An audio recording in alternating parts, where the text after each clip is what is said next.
दहिवडी नजीक दहिवडी वावरे रस्त्यावरती जो शिंगणापूर नावाचा चौक आहे त्या शिंगणापूर चौकाच्या जवळच माझ्या पाठीमागे तुम्ही पाहू शकता याच ठिकाणी एक भीषण अपघात झाला। दोन दुचाकींचा समोर अपघात झाला आणि या अपघातात दहिवडी येथील सूरज फासे याचा जागीच मृत्यू झाला। त्याची गाडी ज्या दुसऱ्या गाडीला धडकली ते पती पत्नी दोघेही अपघातात जखमी झालेत। हेच ते अपघाताचं ठिकाण आहे, आपण बघू शकताय। या ठिकाणी दोन्ही दुचाकींची समोर धडक झाली आणि यामध्ये इथं ऑइल वगैरे सांडलेलं आपल्याला पाहायला मिळतंय। आणि हा अपघात एवढा भीषण होता की या अपघाताच्या नंतर गाड्याचे तुकडे असतील किंवा अपघातानंतर छिन्न विचिन्न इथं पार्ट पडलेले आहेत आपल्याला पाहायला मिळतंय।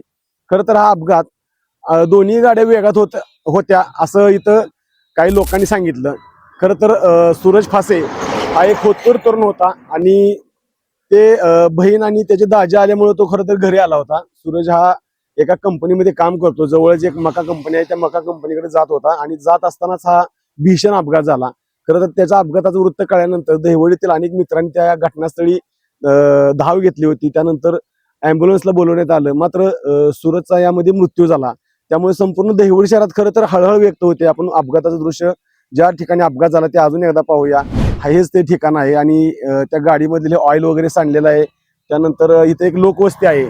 या अपघात झाल्यानंतर या ठिकाणी पूर्णपणे गर्दी झाली होती आणि अपघाताचं वृत्त कळताच दहिवडी पोलिसांच्या वतीनं तात्काळ घटनास्थळी धाव घेऊन या अपघाताच्या ठिकाणची पाहणी केली।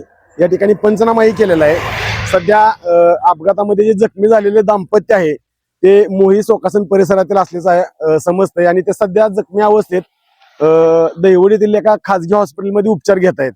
आणि सूरजचा मात्र या घटनास्थळी मृत्यू झाल्यामुळं दहिवडी शहरामध्ये हळहळ व्यक्त केली जाते।